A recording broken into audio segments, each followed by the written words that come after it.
ia le tua ni fiafi. Se o tatu taro. Mātou te whamanuina le suafa mamalu.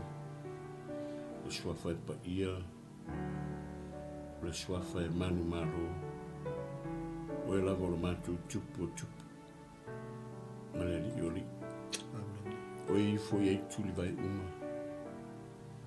E to tuli fo i ate o e le lalo langi uma. Amen. O le nei fiafia o mai ai le i e lo rifo le ni whare. Mātou te whawhatai alo wa le nei aso mai lava le tai au. Se i o mai fo le nei tula fiafi. Hallelujah. Mātou ngaru e pēa mo o e malofini ngaro tama. E le wha i titi e lava lo mātou ngaru whawhatai. Wa mātou te lo. Lo mātou whina pēa i le whawino lo malo. Hallelujah. Ni e tele ni nganga ai ai no mo o Yesu malofini ngaro. Melele i titi la mātou whawhatai i atua e wa Malaysia no oi. Mātou te le whatau ina le pokalama. Ila ni e whawhatai lo mātou tua. Sauni lau whanau. Se o mātou taranua ma whasoa le i o lama se me te whinangaro ai. Hallelujah. Whaile mo i mātou e me se o lau whanau. E ro whalongolongo mai. Ai foi o maua ni pokalama le i e mātou talo. Whamole mole se i anga le i loto ma whinangaro lau whanau. Whamuia i e ro whalongolongo ma whafonga mai lunga le ea le pokalama. A vea pēr le pokalama o se pokalama e a whapenao na tu whailo whanangalo le iaina i se nganga le i o i se nganga whalongo na te iloa fo i ato ai. A oi fo i o maua mani por kalama le tuo whata otoria i mai o tino i lunga o moenga. A whalongo i lo upu e maloloa. A oi fo i se nganga le tuo maua i whawhitauri. Ma tini ngā ma whainga tāo le leila o langi o lo mātou ia. A whalongo i lo upu e maua le saore tonga mai ato e te taro. Se i anga le lei ma whisoaswa ni atu. Whamnuia i se whalongolongo mai, e o mātua. E me se fwoi au tofi. I mātua umale, e me se mātua tinu pēna sa moa i lipo. Whamnuia mai oia auna le ie, e ma ua nei, mātau whai whatino lau ngana. Whamnuia le amtaina, se i o lona whai wina. O Yesu. Amen. Ya, ia le atua ne fiafi. Hallelujah. Natu o lewa aso mafua nei. Ia ua tatu ia ni tula fiafi. Natu le naua. Ia i tō whanga nisio whainga malolongo nipo. Ia meise fui o lau whafonga anga Samoa. Tue whawhiloa i ma whatarofa tu ni tula fiafi. Ia e mawa se lua foi male sunga whatonu. Ia walawa le whawino le malo le tua. Amen. Ai tup.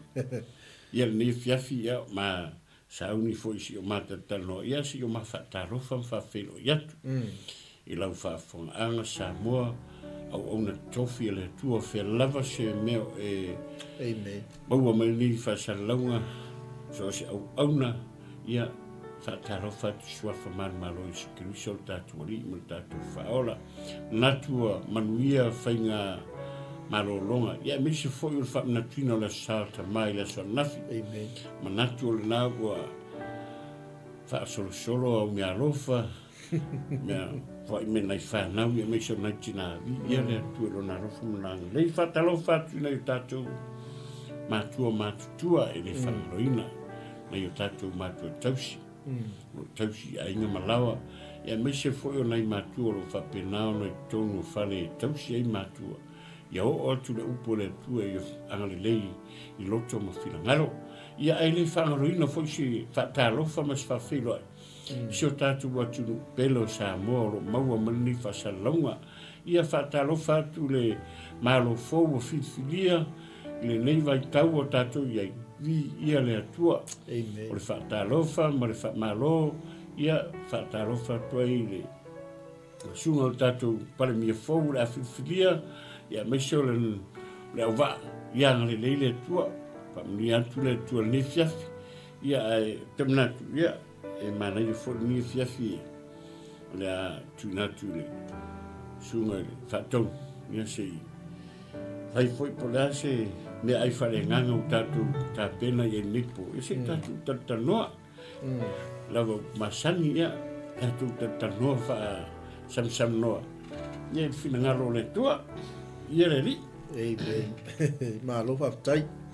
Lau sunga ile a whenga inga tiko mo le ta wha wheilo ai foi ma ta wha ta lofa ile mai o si o tātou wa tino o le tātou polkalame nei o le Laoai A Le Tupu ia fiafi o song fua ma sani o na ngā lurua mai ai ia le tātou soa tau mo ke wiso mai Wellington ia ono o nisi foi o tōtong ia masalo la enjoy Father's Day ia sunga tai tai malanga au tau moni salo la fa solo me alofa nei tama ia ele a faina o ta ui ele ini me alofa ia le lau tau mai fa au au le polkalame ne fiafi ma lo so ifo mnuia ma lo fo ile fa tai fo ina tina ma nei kalisia nei fa nau pa ia le au le o nei tama oi sorry e sa ole sorry e ka hu ia ko yo ka ule le nga si sole lo ka suki so ia le e u ia nga si ke pus ia e fa tai se fa na u ia se fortina te uma ia o me uma mai la vai lunga lo ko u ka ula lo ka vai un pa maria ta pe nanga sa ringa na fa na fa tai fo na fa na u se fa na u ia me se fortina na inge la tu ta pe nanga ia le tu amen ia o ke ni lo ia o mo le me lo ia e pe ka ma fi ia lo ka ha le me foi ngare mo ia o le mai e o ni ko ngere o ngaro fa pe ka fa nga mo bori o fila vole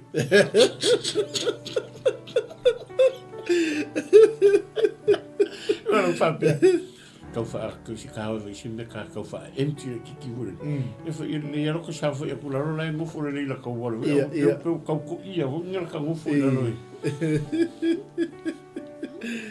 o le sunga tai tai sunga ile fia onga por sunga foi la o ia ulali o lai mo toru oi moni la sa nonga la sunga fe inga tito ala se fa mo le la sunga tai tai o la kaupi ke le se me nga ku fa mai o la kaupi nga fu le ato ia nga le ato se mana tu tato por kalame ia a mo si sia no nei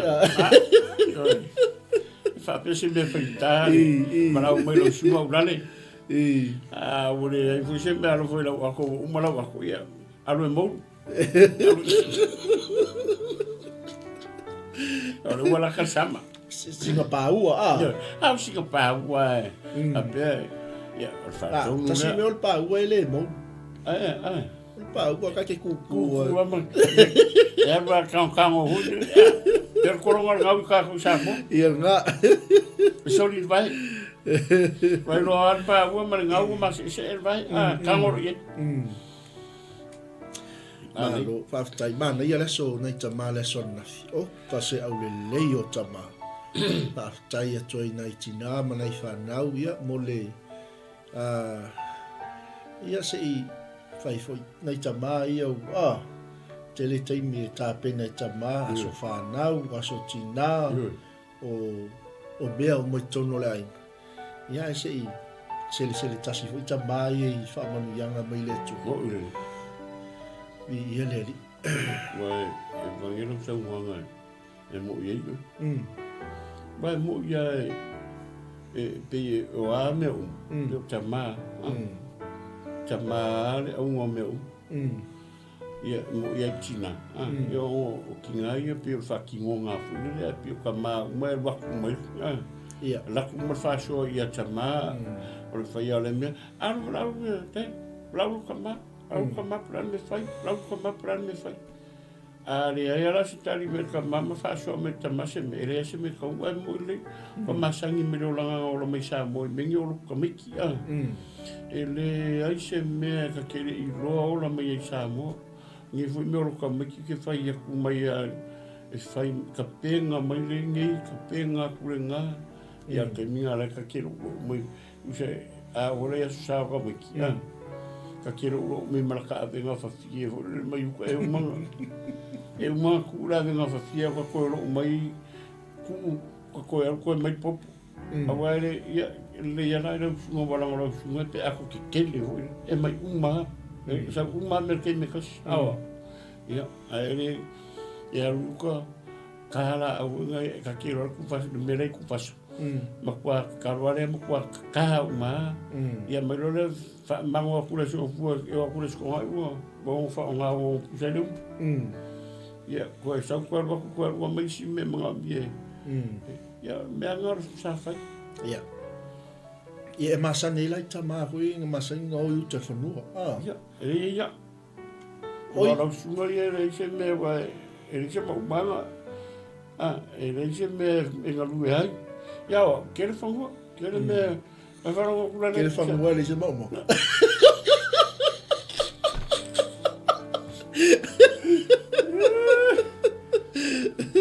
amen malo e moni ma fa mauni e se le ta u o vai nga le fo le tūlanga o tamai tono le ai onai o le mana ia i o se ainga ai ulu tama e fai uma tamaton e o tina ia e nga o nga nofo ai au tafa ma fa solo ia fuafuanga i tono le ai ia o tamai fai le ipo le ai ia tal tono le tūla ia o le ia mo nga fai vale o le sautama o le ai umale fa le celebrating o le sautama ia ele uma foi fia tal fulu ile ia i fa manu yanga le sautama wa ile o tupe fo ile na o tupe ia tal tonu ia i inisi wa inga sanga le fa nau ia me sa le time ia le si meta ole sa mo fu lo sunga ni kapenganga le o sanga ia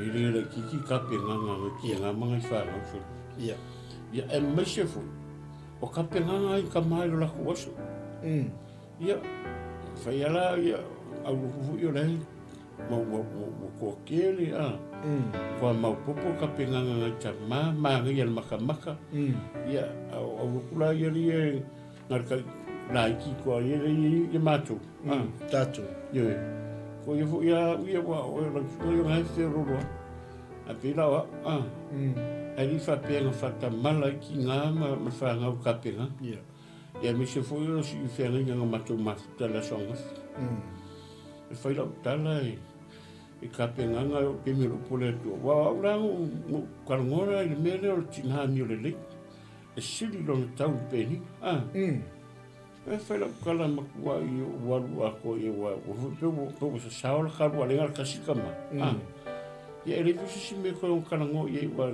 o kaimira ko i ke fa kalango lo ka ki nga ia e leinga koe fa mangaku ma koe fa lo ki nga a me se for fa no ora tala le fa lo fa no kengi e o a ki nga pe o se fo nga lo me le lo ku o le arsa me tarafu ai o ke mi ka o kinga ale nganga pa ira ko fa mga ku mai kala rea amu ia se tina mi o le sili no kau penginga ale ala o fa makna ku ye le me ngor kinga ma ku fa sili ku pa o penginga o me ka ke penginga pe o me ia le su e tanta milionia le aringa milionia tanta pe o me ka yo ni o langa ma se fuanga ka ku kiola le fa ku se ku pa ia fa me sili ko ki le ka workinga rongo vinga la polar penginga ka kele porale au ka kele e le ka uri ai ku pa ia me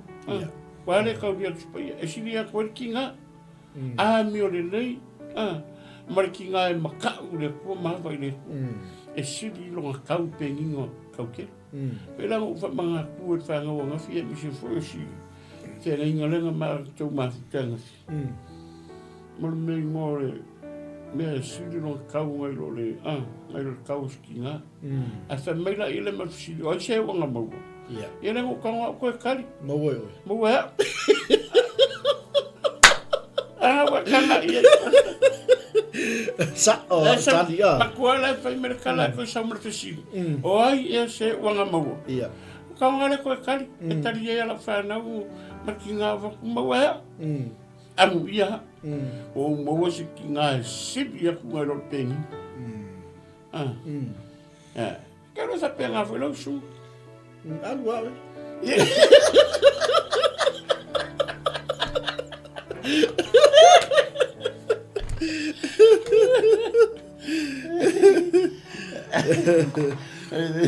Olha se eu ali lá, olha se eu ali lá, mas também não vou fazer. A costa ainda o alucino, o coro, que foi Ole, mana ia vai ngale sa ta o la sunga fengi ngati to le fa funga mai se ta to watino. Ona ile amatai tono lotu le aina. Ole celebrating o tama mal fa ta o ino tama ia po tina po fan maka mai tono le aina. Ia la pe ona e tala fo ile matango fiol maftanga le sona. Ese el manu yo lo tolo. Ia wai whaftai fo i letu. Ia manisi fo i o ta maolo whaafonga mai. Ia e tau te whaamu ia tātou. Tātou mauan tina. Ia tau pe nina ole mei to tonu ole. E whai ko se me finga tau na maua. I angana tā. Maore mea e pauru whale kua i mea nganga o miliongia. Paunga whale maua i mea ngor pe nginga mare. Mare au. Ma whale tangata miliongia. O me mo pismisi ke ke. Paua ha fale mo wan menge ping. Artico sili vole com kala lang. Kafu ki. Ai la fa kusanga spaio me ele se kauria. Ele kauria ku pa il penginga male au. Lele e sile kinga. Al mari ya la na fisi. O ke ti fia te sili na sa wo. O ila se wo ngamo. Ia. Va ver la ka. Kijk.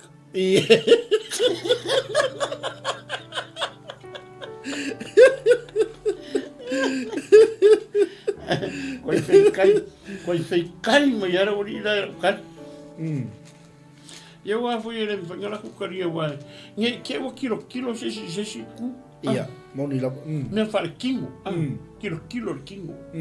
A o fa kingo ma ngai loi ma me uma le fai mere ole la foi le a kilo da lo el pico da lo pe o fai por todo e ngai ngai le fai kaunga e sa fa inga e lori kangi sa fa inga fai ko ma le o mo o ka kala sa fa mai vanga ngai Você ao ficar e o calor se me irou le sa fa inga tani il fa ko ore kinga a se kala e o fa makala ila wa fa makala me mo lo ya mo o se ska me kala ko fa ko fa ala sa fa miskama ma yo me sa fa kama ma ka ngo fiero fali e ma yo fali le me sa fa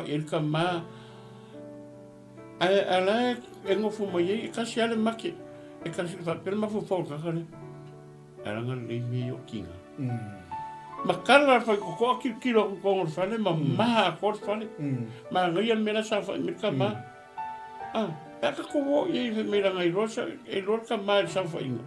Ile fai ko. Ala pa que vole i lorka mai sa fa.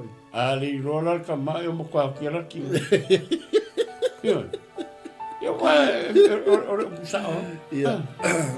Ia pi fo le fo ringa mai e makala fai ko e fai e kusa e makala fai ko. A ke roa fai ko.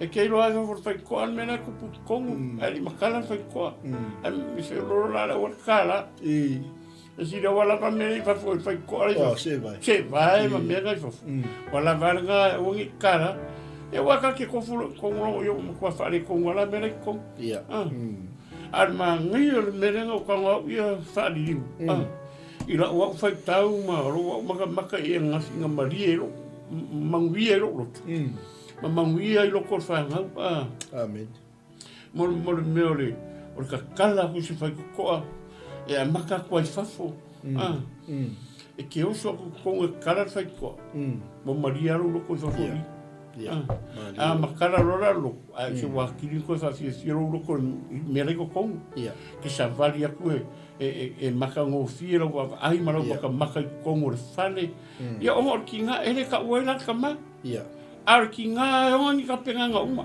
ele se ser kus pa ia mali la pa wa me la ia ka ai are lungo ko ka wa al fal wa ia ngal fal wa ia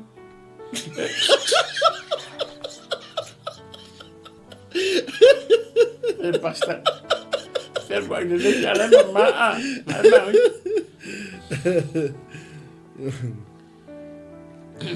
vi ele mana ia ona e taua tele vaenga le ia ngole taute ia fia e taltala no le matango fia fo la so na tama la so na ia e mafuona o le ia o tapenanga tina tapenanga al fanau mele mo le atu fa malo I fanau ia o naiti ia o nista mama salo la e o la enjoy al Father's Day tai peila sunga taita na I to rua le Are ka kinga ia. O fa por kala be o ka va con fato. Vai. A wiki poli. Se a wiki poli menga ka won mo lo keli. La manga ku mateta. Ele manatu mai lungo le atu. Manatu mai lungo le atu lo titi. Ele o kula fo inga ulale sa mo le ma po kala mingi la fa. Poli. O tele pole o tulanga fo ile le fa manatu. Ia o eni so tamala enjoy gaming fa pe meltina. Dad, e alu mal verso ngi. Ele ngal verso ngi alu mal verso. E alu marta usanga nei. Banga ma la. Ola ava pe mga kume ulat. Ele tata. Ele mga o se kupe. Nga me ko ko uma anga kene ele a nga fu ya ka me ya bisi mere a manga ya le a kasila ka pa lo le pa wa ku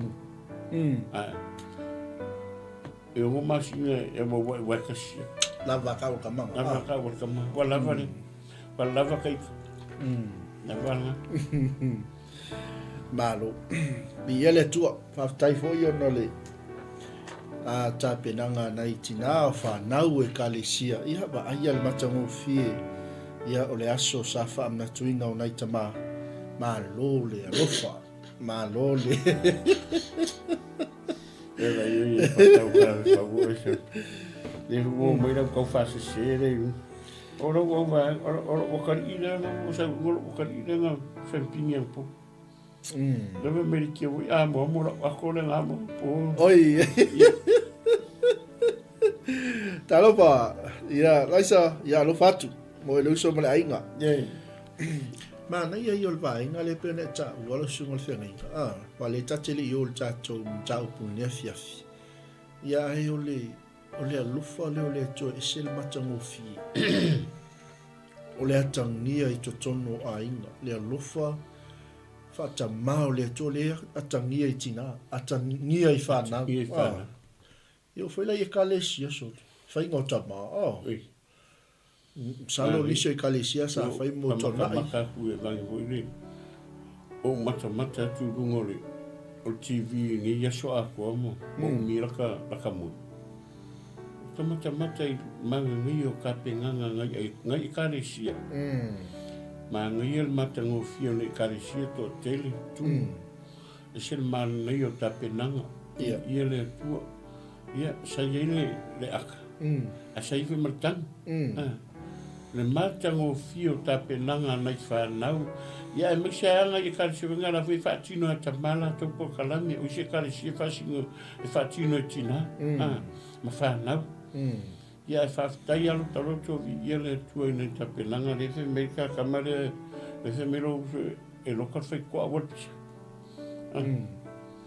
ia ai fe ko le ka ka puni me ar ma nei ia yo tapenanga o falsanga Ma ngi o kapenganga ngai karisia, ma tango fie me uma.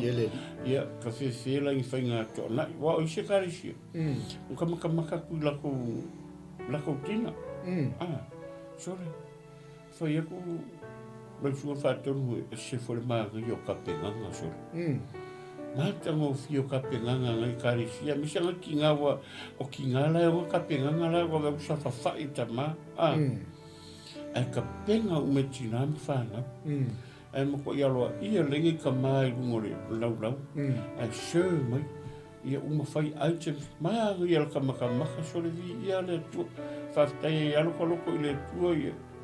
O le mai aga i o ka penga. Ia. Uri afu ise mako fu i ngārwe. Ia whafkai a wanga uma ia mako arofani matona. Ia whaftai e se whānau. O ka penga nga fu masi alako ki ngāre. Ili mako ko nga yang ia wa ia le tua ma as kai fu ngai o nga sanga le mai foi ia mo sai ngai o nga sanga le tu se ma ai ngai wa fu ia ka penga ngore sa ia le tua la ka fu ia le tua ma fa manguia ele o me kingo mai o ka ko rima ma mo o ka ko rima a o le mo o fa fangi ma si me ka ua na ele o me mo o ka ko rima a ia ka ko mo o me ngol fa fang nga le fa me yesu ro o so mo nyo ko pe ko fa fang ma neanga ele amen moni fa maunia ha tail tina ia sami lewa paula le vai nga te mo sta me alu a fa pe tau no mai ta kula le mai la lo sunga ya una ya mai le fai e mo ala pa o tai lo su tala ma ko kala le lo oi va vai la le mo ma special oi lo su tala lo pa o wa lu su ka ya ko va ku mai buy one get one free so de ma ka ki ala lo fa ka un mele ko va me la ko Kira lang ko faya ko lang o le tong penga ngari lagi pun tu. Kira ega kaya makamai. Wala ko mam lamali ya o mele o le. Tave o la ngumela. Ele mele o le fa ka mo pe mele ka mo mai le tave o fa ka. O se fu ta sa ho mele cha fri. No topi si fu le yo tau. Ana mo mele le ngai yoi. Ia man mele ya. Me sara me yo pa wa o nga vi ko ro ele ka mo fien molilo kasi pa wa nga ke minga mai a fa se fu ka la kilo ya fa su a fu so e kasi pa wa fa pe o ku e o se fu ka la a piso ya le la o a mo nga ai ngo nga mai ngai pa wa fu ngai mo mai pe la ka fa ka ka ura le ya pa tai la suma tai tai e no malau maka me le mo lo falkan malo i la kuloane e mo lu sa la kuloane le san ta os kulu tau sanga e manager i le skulu tau sanga se fu tau sanga ala le tau sanga le ngatu ye le ku dia la ero e kele ka ke mar mala mai kele fisi kele fisi awe eu foi lá se eu foi se eu o uma makunga o ngar meu que ele maqui foi se ai de meu ia só se põe a me fim outro sami maria eu le mesma nem eu le o lo que eu foi ngar amen ia no o i varo ko sanga ka no foi ngar o mga lo su sa mo ringa o le foi o hendo ingare maria ia ngana le go sa go lo wa fe mane wa fe se fu le go sa go lo ma ta lo fe lo ma ru ia e fa lo tala si lo kom fa fu la kala wa o le fu ma wa mo wa su kama renga ia nga ke lo so e no scoop before ar kai mi le go wa lo da ia e lo ma singa le go wa o en fai ia tala makfisia ia kere ka mamai era foi ngo su ile singa pas awa e lua mea ngai o mafufau ke mi o le whira o ama pasi o whaila o ngarunga wharia ai mo uarua ke au e lua mea ngai o mafufau o lo ai malau whara ngā ringa umare au ia vangi lai whawhonga mai ngai o ia maku o whakasiri ngā umare maku wasenga sui ra ngā umare maku wasenga ngā iai maku kau whainga ru e inga e msarpek ngar ko orua ngai ka makonga e ri ngā whaio ngā ranga e ri samiki ngā se i e kei kai le kiki e ngā umare ngā o e ngā whaio e ranga e ngā umaro ho alpasi ro mera whaila pela o whaile o maari o ngā runga o pasi au ngā o uroa i rea ngā leo lea tua ia maari ro sui e runga ngā runga sui e malu a vole vang sui lo langa i a wa ngale sui lo langa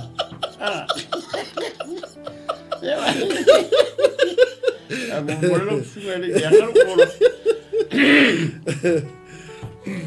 ole o ngi fenga do o mo nga do ia ngala sui lo nga do ai ele manga o mako puro ke se me marfari ia top ia o saura o lo foi de pas o balo siti le mo fa metala ku last week ale me foi la tala le lo fole tu ia e ngaro ko vai foi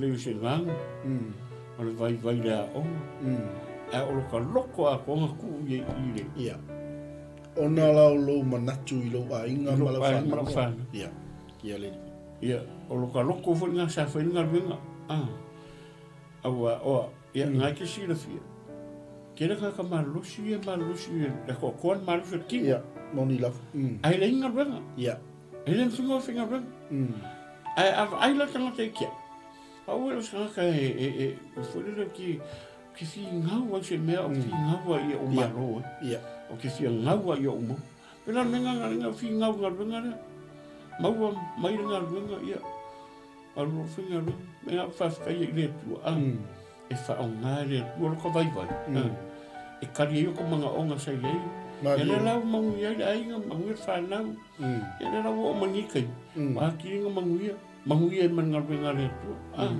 e lo ko fa ka va ama o ka fia ro le te o kari ko ya ngo se nga venga le o ka fia ro pe ro ka fia spela i pe o ka fia ka ki sau i chef le tu pe a ka sau i o ka ngo fo ka malos ia ma ri ka kala le ka foi mali bi ele malo ka tai foi mol mau matango fia vai e sa le sa nonga ele e fa mau ni ale tu ia le tangata le nau se mea wa pe o mele te tau poe atu tu langa lea o lo manatu i seu whanau ma seu ainga ina ia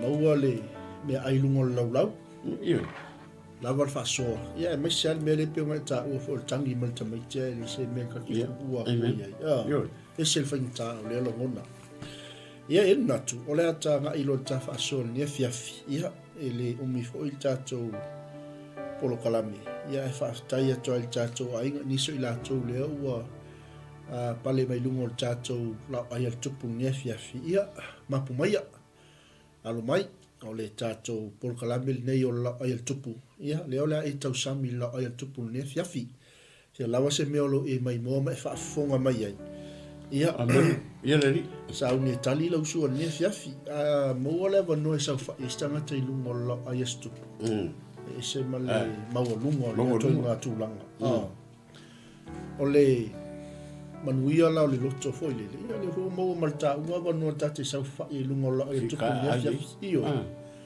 la wina mo so tatu ringa ka ai ya le vera sa mi le tu e ka sa mi mai ai ma ma ora ko ka sa mi mai le pole tu dai fa le mali la va ai atu le tato au tu nesia ia loto fa manga no ai fa tai fo i le tu no so soni mai mai alfe au mai le tu e pa le ni fo i maltaimi Ia tonu fui na iai ni ainga na vesi le sa tamala tau ia. Ia tonu mai foi o al taimi ni le ale va o lista mama non tolu. A tonu nga mana o tamai fa tausanga ta vale fo pia wale a foringa el tau. Tina mana I fa nau pa. Ia a tonu foi ele mana o el tamau o fai le ngol tala ho le. Ia. Wale o tasi utia male umele natu mata pedanga. Ia e tā ua o le tau te wholau. O le anga ia I luma le tātou wholau wa ma le tātou tamoenga. E tā ua le loto whamama. O tātou wholau le ala. Waranga o lenga e ka umero tātou si wale sa ka penga penga tātou. O lenga e ka umero tātou si au kilo kura whai pure lenga o whai apore lau sunga. O le loto whamama ro. Wala leke ka uangi pasta lau sunga whatau mai sao le ni. E le se tala. La foi whafonga me sa mo whamasino sa. E le se sa noa. Ma lero. E le ska maa ngaru a la swalila le yo ai o ki ngā mawhanga. Ala. Te milangi lo ngo foi el lomu kua marsasa. Ko ia nga fo marsasa e pe yo le mga o e serious le mwere whenga la katala. Karo whai. Karo whai ngai ainga ngai kupoi me whatea. Karo whai ki ngā mawhanga. Le tau sanga ako. Nga yo yelo matua, nga yo ki ngā nga yo whanga. Whaingo me ai, whaingo lava lava, whaingo uma me uma. Sa whaururu yele ai. Ai o kula sota mā. Ai alu las whalete. Ameni. Whakarikari e whanga umar ki ngā whapea I sau. Ia. Arari fo ia ea. Aro whai se ki ngā o maua I ngā ve. Yo po me vore a ringa tutupu whaaravi ai. O misa fe misa. Wan ma ainga ia misa fo ele whapere misa I whatau. Ta e fio lolo foi a olu ia mau. Ro ainga ia misa ro ainga. Ai misa I mea vungenge a o ke milo mo kue ro wherua I. Waka nā ngai. O ke kango whaasao a ni whingo o tau tala me. E se rang lau ki ro la sa. O le winga la tala pe o le whai au. Karo whai. O ke le whai au ngo halo I se me whapea au. Waru ta mā. O ke kūrungo waru a whau sau. I se asonga fua po le so.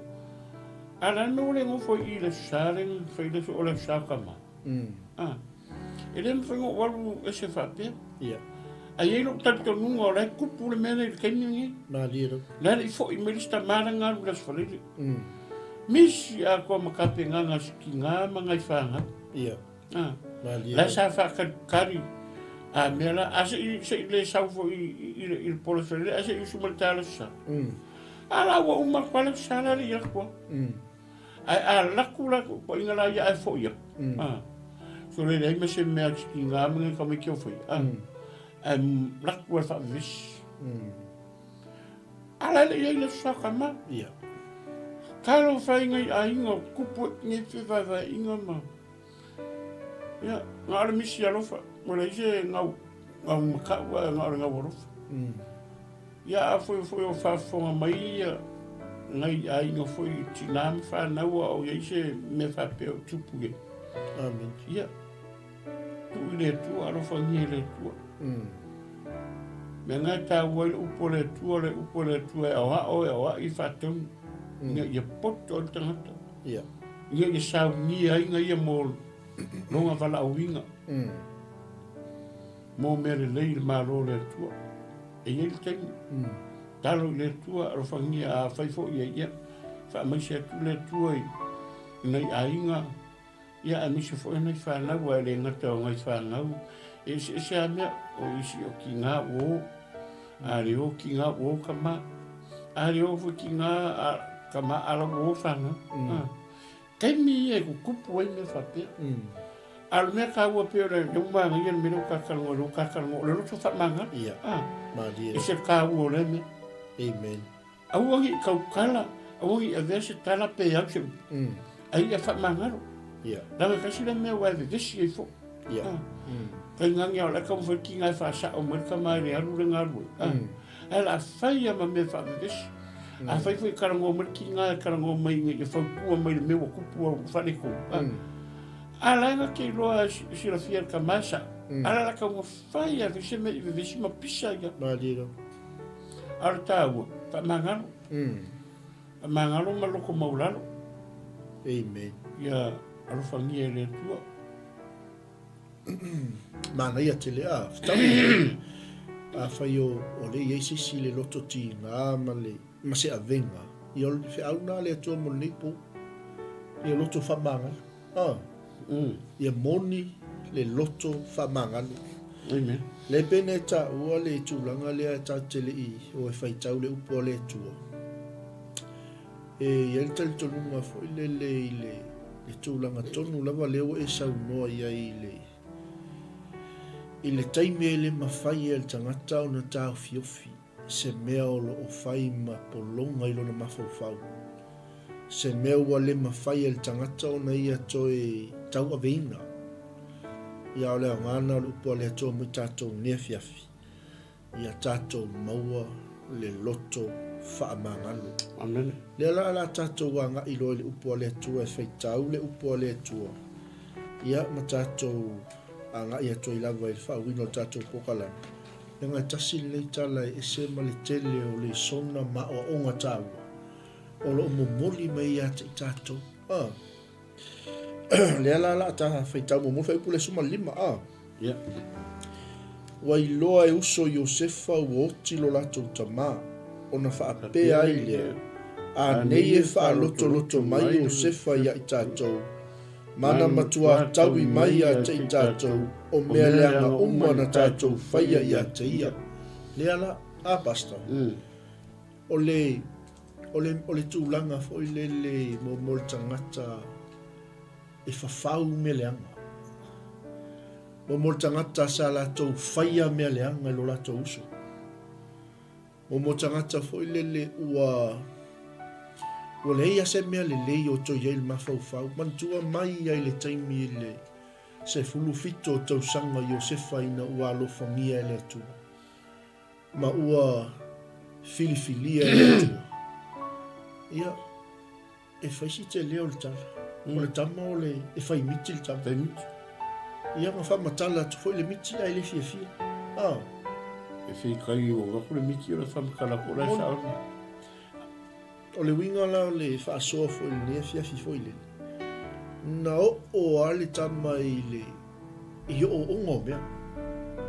O la tau whaatau, whai ma polonga. O la tau lafo i le lua. Le lua. O la anga le angaina. Ia, maanga ia toi la. Moni whamaoni. Peo tūlanga nā le e mai tau atu ilvaenga le uta wale ole tala le il tama le Iosefa. Masalo pe se fulu mon tupu foi upo mata upo tus. Ia le uta o ile vaenga muli lava. Ono ole mele ala tupu i. Nai lo e le wali i umai o uso Iosefa o oti lo latu tama. Ewe mo tangata ni ole. O polero. Fe mai lo ia vai foi ngo uso Iosefa.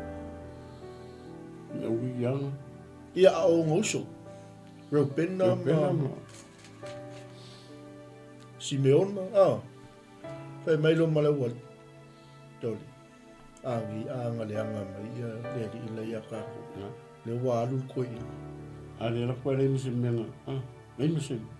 Ai msemena. Meu maso salonga o kakalean. Le se loto whamangano. Le se loto whamangano. Ale winga o tala foi lili. O la tauna whaia le mea leanga. O le seifuanga ngā mareolanga ngā ri ka kukin. A maka foi la i sa mo sio kaku o le mea. O le vevesi i lai kupugi o ia kaku. Ia. E leo ska mai vevesi. O upu matala. Mahanu runga le ea. O le aia se ingofo le si whamanga. O ma o si ia le vaa ngaka ia i runga le mea ngaka i le alo longa vaa. O tau ma whai al tangata i e si longa vaa. Ma alu longa saa me ngaka i. Ia. A ni si kanga ia e ai. Ia whai ala katala. O le si loko whamanga. Nai. Ua e sa oira sa ua. Nā kikiro nge ira ngor wera ngā whai ngara ko o, ngara ko ro lea la ko mera whai. Ma la ko mafu whau woki la ko kama. Lenga whai la ko kala ngia, e sau ngi whai ka kourenga, ia mea ko ngā wera ro leo whai. A koe oko e karangoa ai. O whai le me leanga o se, koe oko e karangoa. Sori, e ua ki ua. O le se lo kwa mangaro. O le eise whai aku ia. Ari ia o maore. A le mea leo leo kele mea whai ei. Angarianga. O e oko e kongi le rua. Ma le mangaku o loa ai e leo ngā o uma. Ai e le kau unga a pēka ho kikira i kala kau unga mulu. Ke. Ai le ai ma se loko wha maangaru. Al me ka ua i kamare. Le ma se kala. E o loko i le mga o mia kemingi. Le ngā ruenga le tu. Mo le loko e ave a koro o loko i ngā ruenga. O pe le harko i ngā mei ngā ruenga pe whika, pe whika. Pe a pe while mu. Fai, anu fai. Amen. Anga o menga ofo i le tu. Amen. I le koe whiau, i le koe o koe la lau aku ni a, ma whai o kua mera e a. Ia, pe o kākarango, ka whasoa i ngai ka mā o mga ki ngā o. A fwoi mai le asi i whamangaro i kākarango fo mai, ma ki o fwoi mera i tuku mai sa moa, wanga o whelafo a inga. Ia e, kausia ia ngā kako kua lalo kako por karame ngā whaida amatanga. Ia uri masao lako sa. Ia maua luk wha mangaro. Ia kei ka ila maro me fina ngalo i le tua. Ia au la pofu wale au lako sa i o ile. O hangi o pongi whakasi. Fusi maulima ma. Rara fina ngalo au le tua. Ia fine together. Wa e ku whakasi ma ngā rua whakasi. Inga ia whau ere maro le tua. Kala ala se maro whiwhiri sisi. Maadira. E mo ila wa paroka a le maro ia wa lewa ngā whiwhiri mai le tua. Mea whiwhiri le tua pia kako maka fo iai lava ia so. Ia o le maro a waka penga le tua. Po a lava me kuku. O le maro lava ngā saunia le tua whiwhiri le tua. Amen. Me voi ngai le ngalo i kako.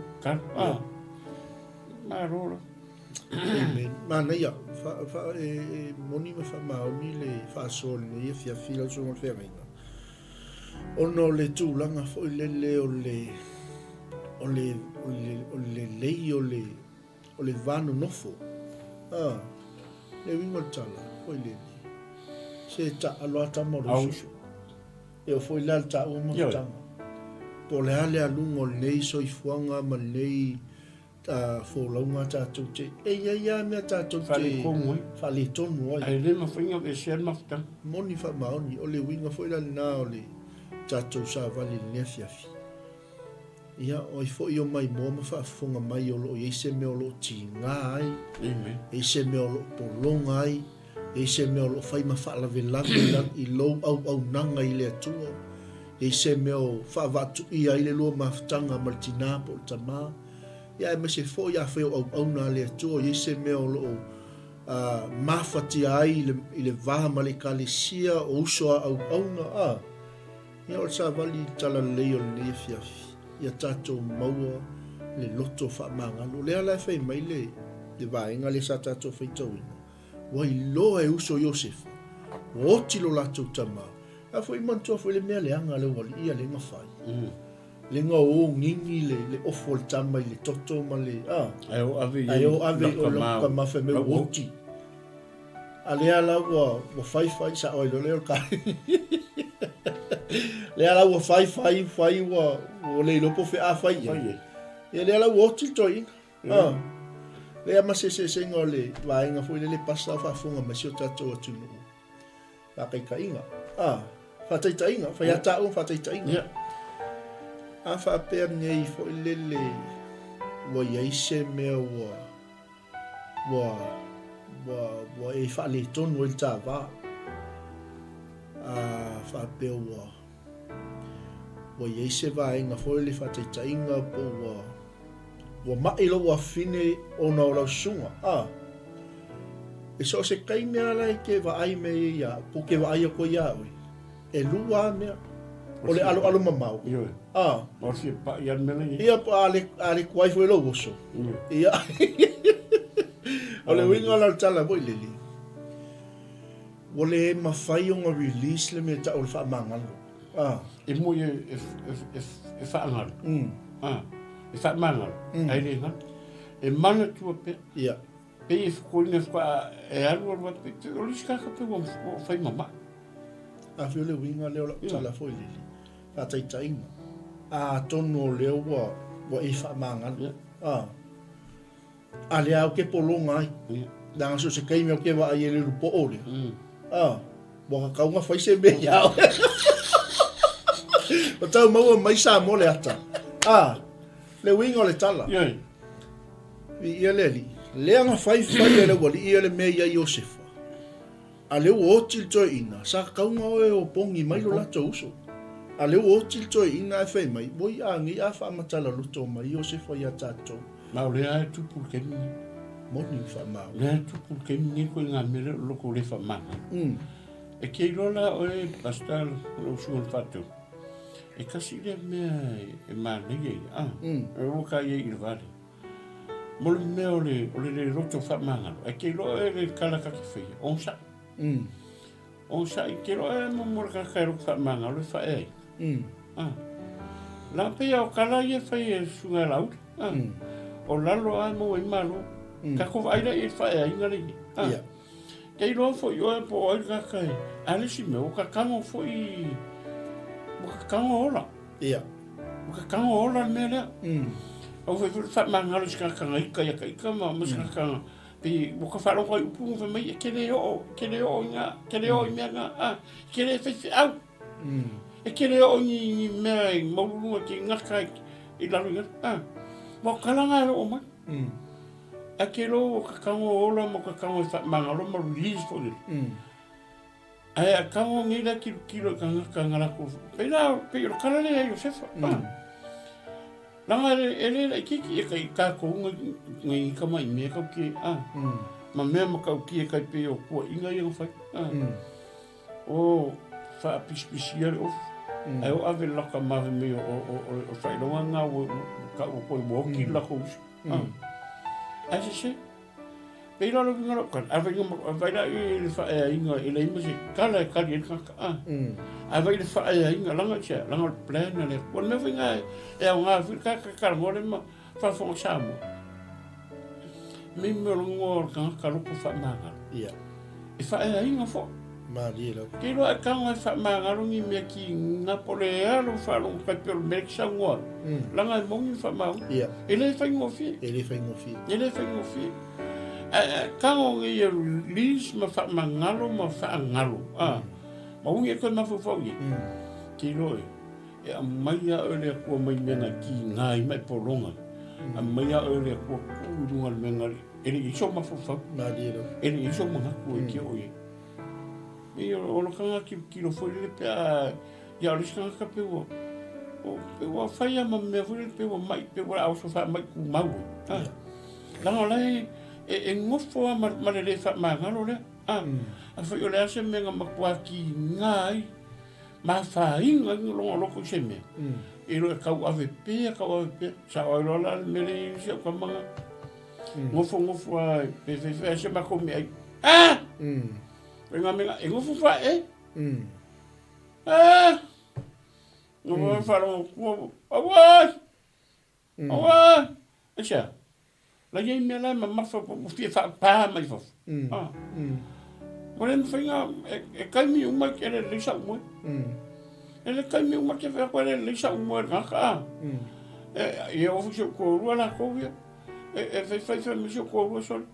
Al mere e ni ka se pe fa pen ke mo ye wo ma.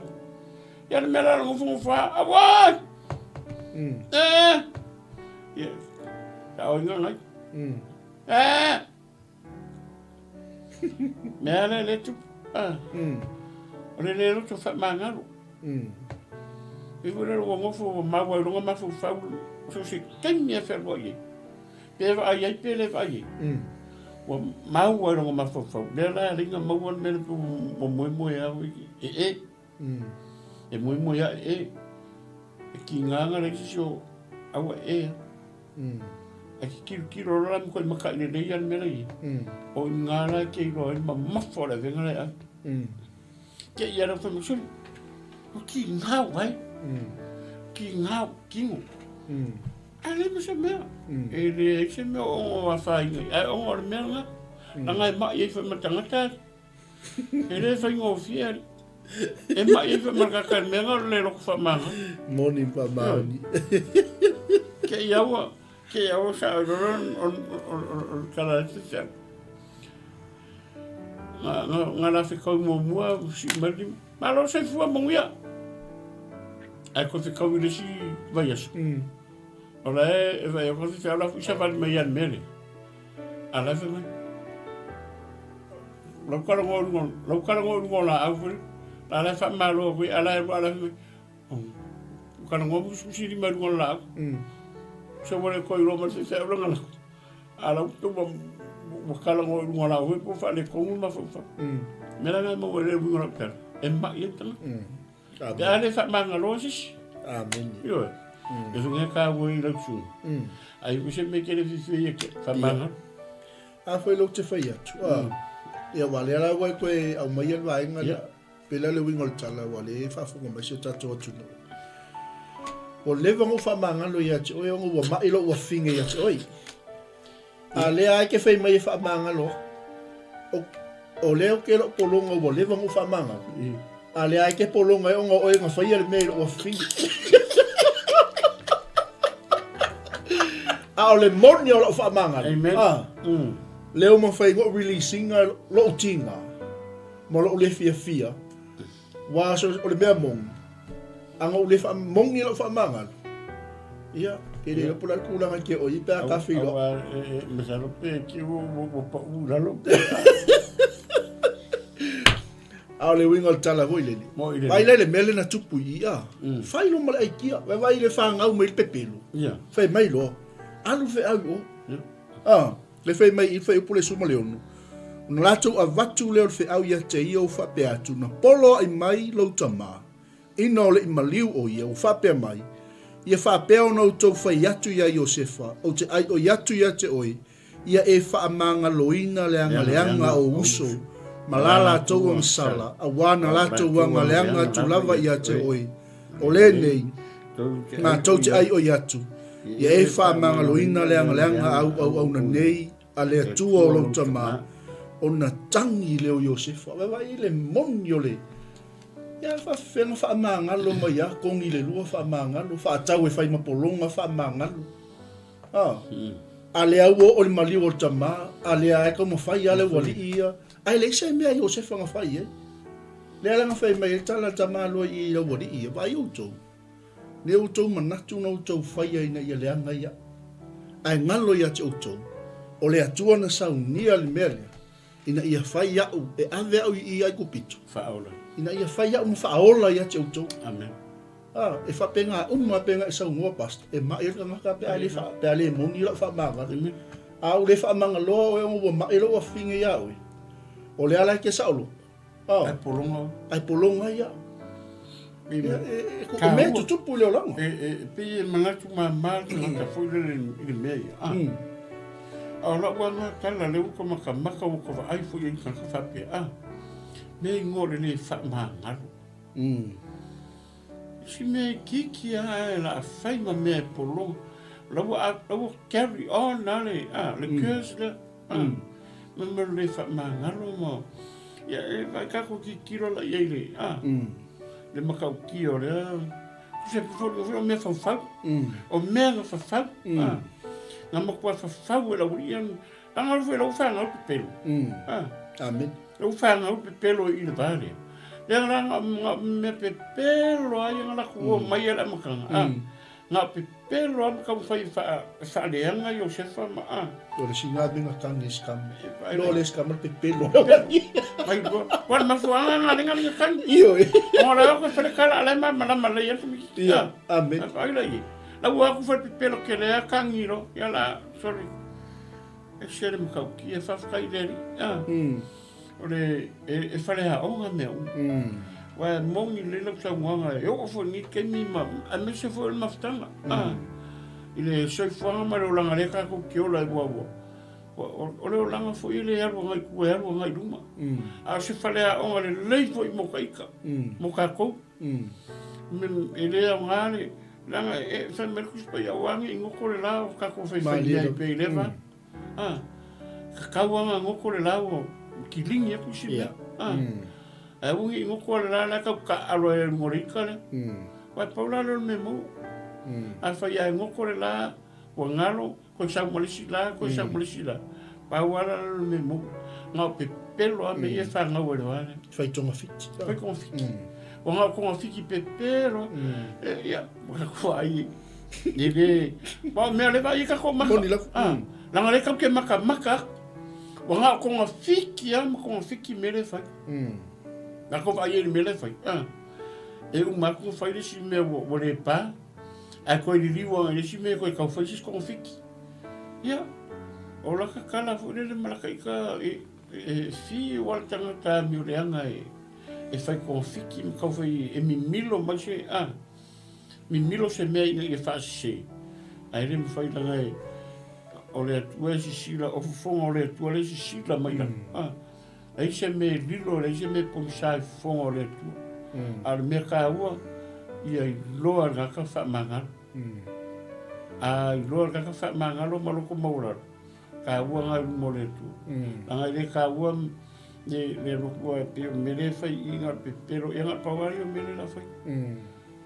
o fa wa re me e fa wa mo pe o fa wa re me o pelo e fa wa e fa le pelo le so ku e fa le pelo le so luma so se mea o so o le pelo ale o le foi que ia o mo fa le pelo i que a vi o ai o so ku i ko le o manga na sa mi pelo le foi me ai o so ku le si piko la fo ia pelo ave i le pe yo me uma la mo fa un me ngo pelo o fa nga wa ya la me lo pelo ya ga kwang po hala nga me uma ai le mo fa ni sao se me al filial tamol mo filial kamol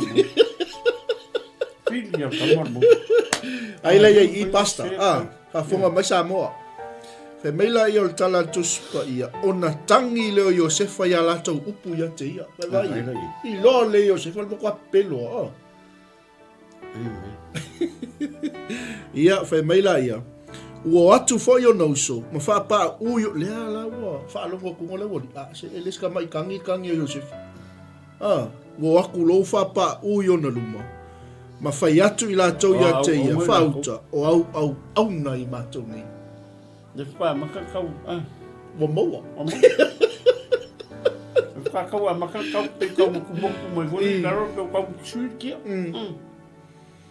ya le sui ki o aro mo ele so mai kamaka o mata o kamaro fai miki io ai se manga ia mo tanga tai o la loto mo la lo afe metala Josefa ia o tou matata pe la o se sui o le atu so le winga kala Josefa le kusaka o le tito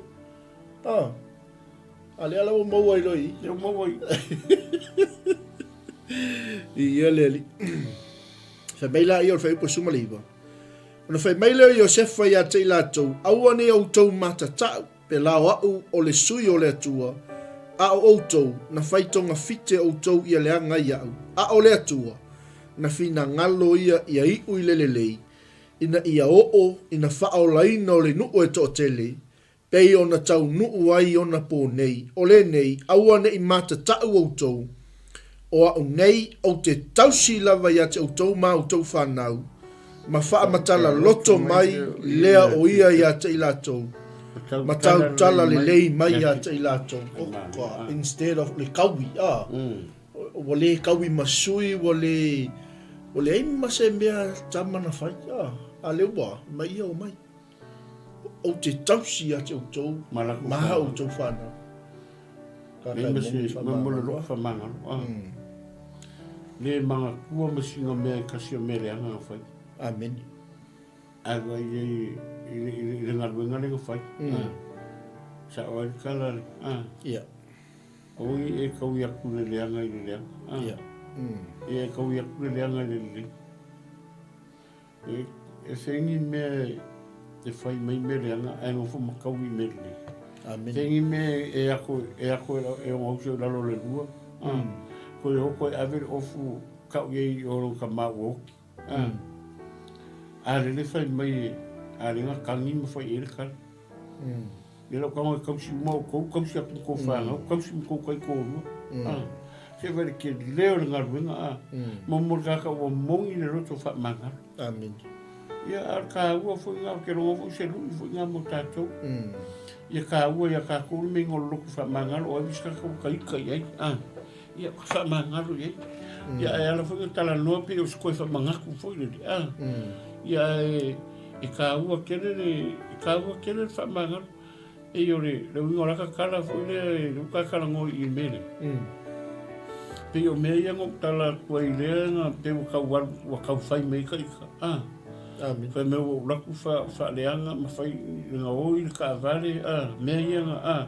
Nga roko ka ngoi mense na kunga lai whafonga me le maka mera ori ia nga. Le nga whai, ia renga mo kua i o ai ofisa. O le kara ofisa re misa menga leanga o mea ngok lukoi whai. Langa, o mea ko kingoa. Alan mera wo whai. O yu wha mangalo ye. Nanga o mea ale loku. Ia o mea ko kingoa. Ia lea. Fola ye o rima ave. Kere koe mangkua. Mai e i kanga te sa whaukua mei kia ue kaunga koe. Ko konga whese pusi au. Ka kia. Kau e lea tua whaikaria lea kua ma kau. Kui le tu. Ia. Au se onga le leima le onga tau. Ka ua kele loko wha mangalo. Wha mangalo mo wha ngalo. A wongi whe mei o wha mangalo ai le ngalo. A wongi koe mangkua. Ka kia ai. Ai ole ka ua ngā kusi le mi ka karangoi. Ka ua kele momori. Wai uska mai. E leo uska mai loko wha mangalo pe a whika i. I ongi ka mai mea kau ke whengai makako. A mea i o whengai marori. E rea ngat paua ia. E rea ka mai mea. Ia o ele tau lua poti wharonga. Ia, mai vai lai. Makau kia. O ke langanga o e ua. Kiri whamangalo.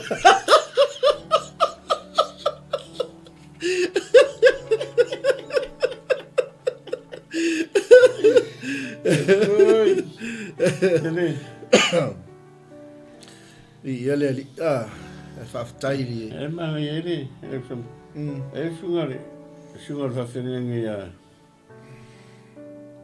ia Dasani. Sa moi sifo kwa. Ore kakanga e ai anga leanga i. Aki koe kua i sao le tala le. Amen. Ore mea nga e anga leanga i ma e ingo i. Aki koe kua i. Langa ore mea nga rea whai rau ia. Ma whai mara lako mau ki ngore lako uso rea whai. Langa makua i anga leanga i lako uso. Kia fufu i ronga i kupui. Whamaka i kupui a sa more. Koe anga leanga uso i. Pea ngai saungo. I le kai whakusa lia. I le mele kupui a Yosef. Ole me makau kia renga whai rau ia. Ole o lako uso whanga ngau whakasi mangawa kasi. A hola whatasi. Kasi ka maa kasi kinga. Alan me renga whai. Makua whai a peo kanka isi. Iwa ia me nga whai alan me renga whai. Nga koe kua, nga koe viwa i. Nga koe mangu, o ia le wha mangu ia. Nga renga mau i mai o ia Yosef. Le lako uso. Iwa aira ia i wha mangu ia ngā mau. Mangu ia o mai lai. Mangu ia ila wanga malako whanga. Aisha, o koe kua le me nga nganga leanga i. O le me nga ingo iai. Manga leanga iai. Le walaku koe i, wa koe mangu ia uma ia. Aisha, ka ua wha mangaru, wa anga wha pe mangu koe o sefa ia mea wha ia kua ngosu. E le o ongi ia me wha pe. Ia wha kai o sea o nga siri ma ka ua mo kako. Ia le o kako ai. Ameni. Mi ele li. Aftai fo ile upole atua nea fiafi. Ia o se whamanatuna. O le mana ia mol tangata e moni loto whamanga lolo sunga tito ale whai maile tusi a tātou nea fiafi. E o atulana whanau tupulanga tolu male wha. Amen. O lea lau a uma o na tautala atu Iosefa i o nausu. O mai le i o te leanga leanga i atu tau. Kausi ia ia ko mo O te tausi atu tau mau tau whanau. Ai tau mai. Le wa uma tusi. E tau te o ma ave o iwi. Leo la au sauni o te oti. Mangui ala u loto ingo ufai tau atu le vaenga mulmuli o saunu au ngā le tamalo. Ma vai.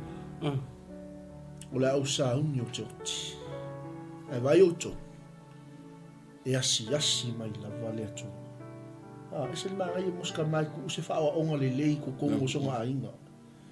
Le ala ma vai atu Iosefa. Ai ola pe ele me le tono lona ainga. E asi mai la vale atu. O le lika si le o tamalo. Po o lona tau le leia lea ua ia tu ua i to tono lona ainga. Wei fe ola mai whanau o whanau. Whanau. E Gary le ainga le loto whaamanga. Aua tu te poli, o au le lapsauni o te oti. Ai asi mai lava le atua ia te oto. Hape ngā fo sa molo watu pele. Ia hape fo i whaasoa ato lau la ai nea fiafi. Le ase mea o lua whaafea mai. E asi mai lava le atua. Ia le. Ia lau sunga whaafea mai. Ia le. Matko fia le. Pa soa ia misi fo tūranga le pio le e amui o le pa pio le munga ngalta maltusi ia o saumanga e ango ka ua last week marka kumta pulvaya so ngo mungi set mani o se ainga ai ora le kamaronga ai e fa tama fa te ingarele ia kai misasi ke misi ai afaka kia le tama poka lame ma planning o le ainga me kauka Mali. E mo ia vivis. A o le lava ia le atu. A te vilanga i sa unga le po. O langa o le ringa ka o le wha ma vainga. Ma vainga le whaiti malo. Ai koe mi ma wha maungia. A ringa whailanga wha ma vainga i o ma avei. Ai koe whai mui markala ma wha maungia nga. Ia siasi mai lava le atu. Longobi. E fōringa mai fōilene mo o whaile tala i o kero kākuri whai mi ave o mawainga ave samo ia ai o lele whai mai se kupe ni ke mga o kia sasi mai pe iai e rei sasi mo fōi sa moe le ai si ro makua posko inga e kawanga isi kia sasi mai pe iai vai ia mo mo le rofa le rofa whamatu e ngā umar me renga whai maro. E renga kai ngā awe le whamaungianga. E a koe awe iei mani man mawaenga renga whai. Ia ola ma awe o iwi. A o ni, ia, o le awe iwi awe o le, a o le whamaungianga me renga mo whoi lako. E a siasi mea i le tua. E a siasi a iowai i no whongana. E a oa ma awe Mi ele. Le lau ave iwi o. Ai ngofo i. Ngovi. Ave o iwi o. Ai asiasia i. Asiasia i ovai. So le i uma whamunianga. Mi ele. E le ngaka ngā mau whamunianga o. Ai whamunianga fo i le pa u. Mi ele. E peia o le mga tala i ngai makua, ngai kako makua. E maari riugi. Ai manga o i ala tu ma vaenga whai ala kuwhangu. E ave la ku samo. Whai ai whanga. Ia e uia ngā awi o. Au le ai oa ngi. Ia pe kewho ngi. Ai o mai as. E hofo i ai sa mo as. Pe o le whapopoku ngā e ranga o. O whaka keimi i lo sungon whatongu. Mi ele li. Ia te lo le. O le whai ungona tatu pokalami. Ai nā le whai puna i losu man wha. O le whai atu leo Iosefa i o nauso. O au nei o le a woti. A o le atua, e asi mai lava o ia te outou. Ma ave na e o tau ai le nuu nei le nuu na tau tō ai o ia ia Abraamu. Isa aku a toa ma Iakopo. Ia, sa mole atu pele. Ia le. O le sa vali lina o tala lei. O le fesoasoani fo lina o le Laoai A Le Tupu ne fiafi. Ia tātou maua le loto whaamanganu. Ina ia tātou asiasi atu le nuu. Na tau tō ai le atua ia Abraamu lo tātou tamā isa ako ma Iakopo. Ina ia whai mo tātou nu tai atu hoi le au nā le atua sunga le whawhengainga ia tito. Ia mo le mā sase i lua le nea fiafi. Ai mo moli te le atu lo whaanga mwhaamanuianga i sio tātou ainga. Ia o le whai unga foi lea ma le taualunga leo le tātou au nanga le nea fiafi. Tātou toi whilai ho le aso a tai au i le alofa mai o le alii. Ia o never no o le atu ina atu i le sunga le whawhengainga. Ia ina te tapunia le tātou polo kalame i se tatalo whaatai, talo whaamanuia so tātou atunu. Ia on tātou malo loa i lea malenganga whaaloa. Yo vale tua lo matu te mai ni fiafi. Mai al polo kalama le ia la whanau. Ai le umalava le nganga o fia whaatai i atu e wana le sionoe. Ele mwhaiulu whātau nene po kalama ni fiafi me lea tap maa mori lea nganga whātai la fio no lo fio mai mai whātasi mai. Whātai fuli ni po le li e la au no le upfora fola. Sa whai o na whāsoa i ni fiafi. E whai le maru tau yo mātou tangata. E au ngā fu i ma ua le li e la upu e peo na i ni po. A miso lau whanau whanolongo. Ia la mātou talo. Anga le lei ma whamanuia.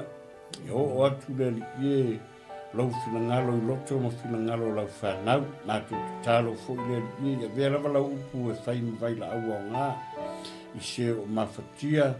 Ia me se fo i se o mai ni fiafi la mātou talo i eilo wang lei. O i fo i o mai. Ia anga le lei ale lau whamalolonga. Talo fo ni po ia whamanuia so mātou atunu pero Samoa. Maua talo le vai aso le ie ia whatau i nai mea uma mafuafuanga.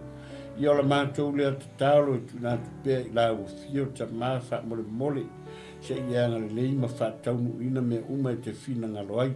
Ia iau whamanuianga lo mātou atua. Le malo o whiriwhiria ia me se foi o le pale mia fou. Mai so le au waa lo mātou atua.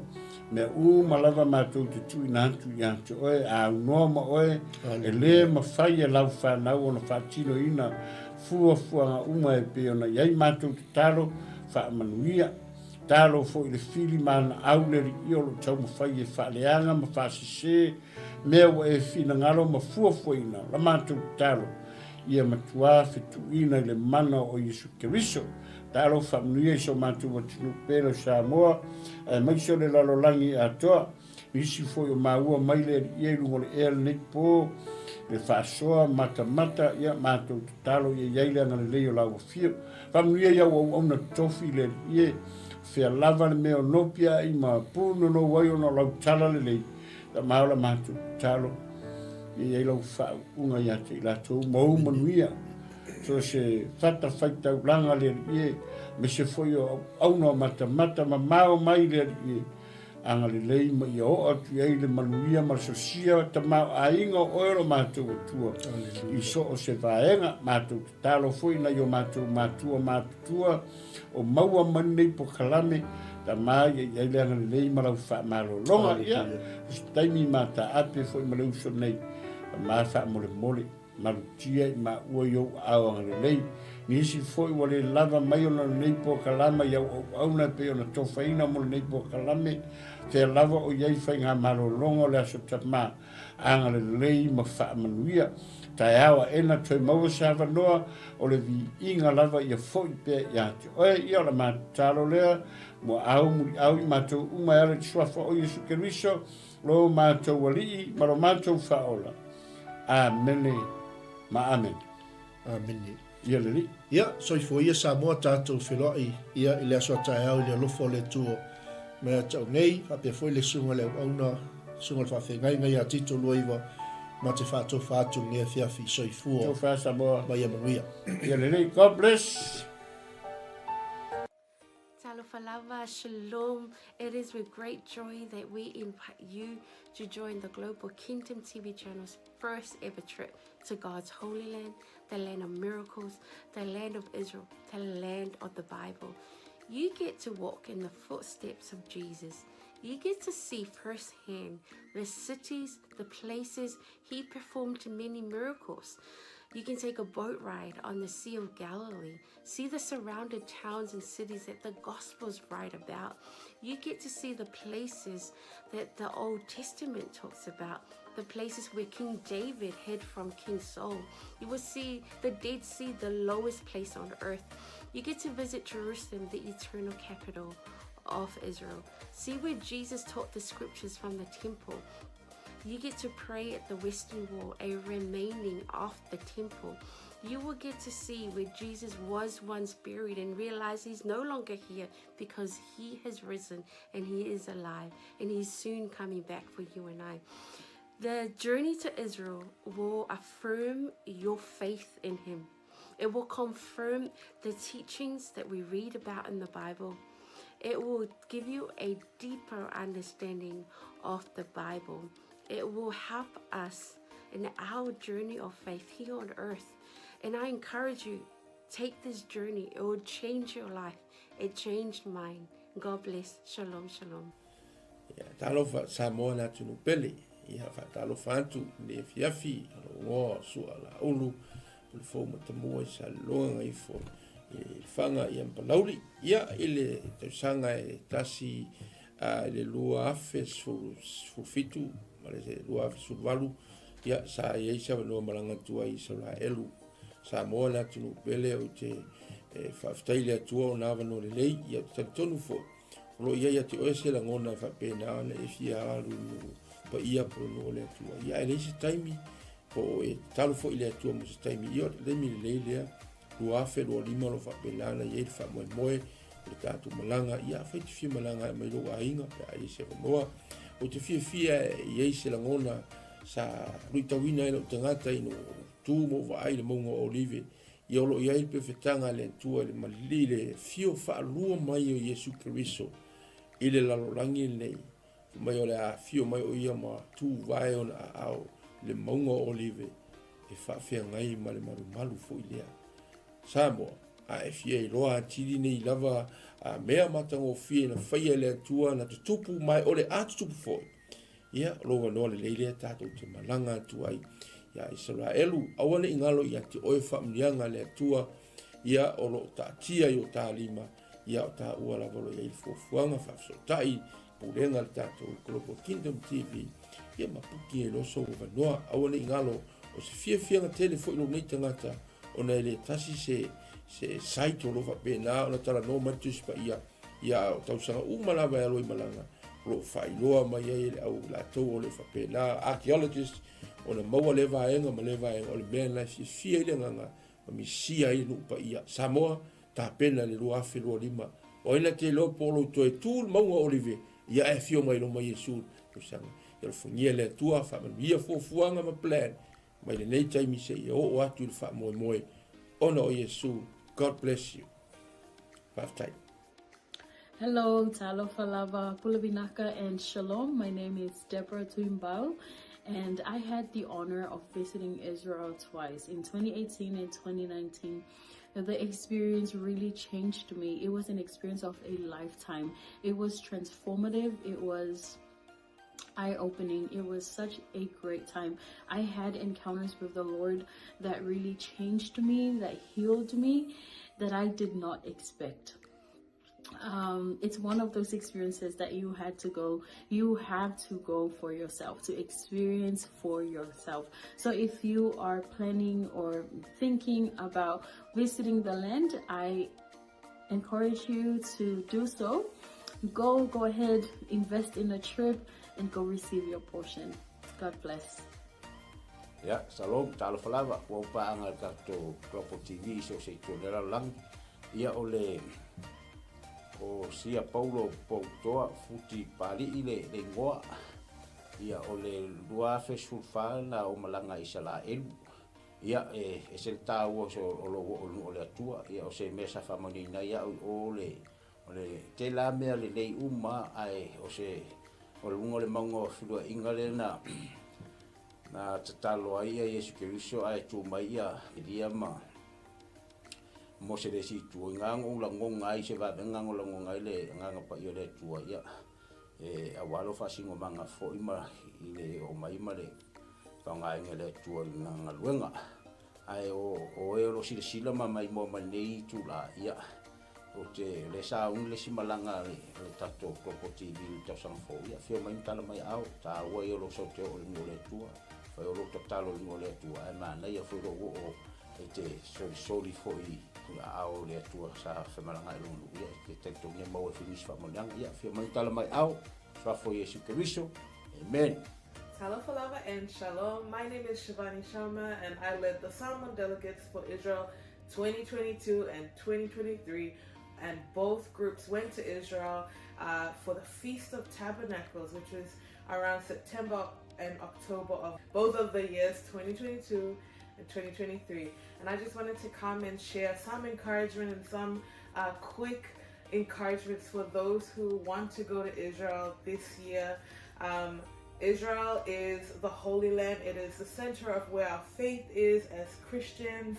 And I want to encourage you that if God has called you to go, to please take that step of faith and do join the group that is going this year with Pastor Michaele.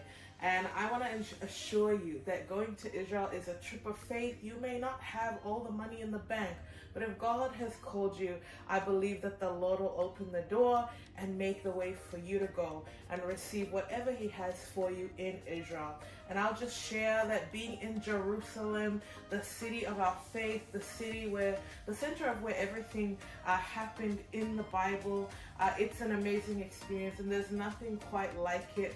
And I can say going to Jerusalem twice, 2 years in a row, it did have an impact on me, and I encountered God in a new and fresh way in Jerusalem. And I also want to let you know, one of my favorite places in Israel to go is the Sea of Galilee. And we know from scripture that the Sea of Galilee was where Jesus did many miracles and ministered during his time here on earth. And it's one of the most peaceful and beautiful places. So I do encourage you, if you do get the chance to go and see the Sea of Galilee, where the Bible comes to life. So if you want to have a fresh encounter, even with the Word, when you read the Word, it is so different when you've gone and seen those places where Jesus walked, where Jesus ministered, and even the places where our Lord died and rose again. So that's my encouragement for all. If you want to go to Israel, I believe this is one of those opportunities for you. So please take a step of faith and get ready for the portion that God has for you. In Jesus' name. Yeah. Fatalo fatu pa ia malu Samoa. Ia olo wingoa o Ioelu maninoa. Ile tausanga e lua afes fuluvalu. Ia o tausanga le na tatala i ele li isa vanoa o te malanga atua i Israelu. Ia o se fatu puina lava le fia ma le oli. Ona talitonu ese fole faitau le afio ngā le atua. Ia ese fole vainga ina uahalu ma vai matula ele. Ia tele lava ni luitau na o mai. Ia ai pei lava o le na o vai ai le vai tafe o Yortana. Ia o le vai lea sa baptiso ina ai Yesu. Ia o lea sa faatino ai la mātou baptisonga. Tō tele i mātou 5 fa i mātou sa whai en mātou baptisonga i sunga foi whawhengai ngā peo na mātou iai. Ia la ngona lava le mamalu o le atua sa whai foi le viinga, ma whai pesenga, ma whai le tautalonga. Ia ona o le anganga whaafitai i le atua, le iawa noa tatala mai e le atua. Ia a whai o iaise mo i mitinga, ia te oe te fia malanga le nupa ia. Ia lo wawa noa le lea, lea ua saunia le Global Kingdom TV, ia le awa noa, ia e whai malanga atuai. O no le suafo Yesu. Amen. Talofa lava. O lo wingoa o e seta wa afsuanga whaumui. Whaftai le atua mo le neia manoa o maua e mawhai ai ona o whaasoa atu i ate oe. Pe a whai o i ate oe se langona e te fia asia le no upa ia o le atua. Le neia fiafio te fia whaasoa i ate oe. O se filifilinga tonu, ma le ame o tonu. I lo wo atu iai o le a e iloa ai pei ona o wo iai. E te langona le iai o le atua i mea uma. Lea na o whaapea i foai lo uloto, le iti oa a moli mau le fionga pa ia le atua, na o si fea ngainga ma le nuu o Israel. Va ai i ai le manuia i so se mea, lau ele o la autoto o mea uma, manuia ia o le atua o lo talia Israel.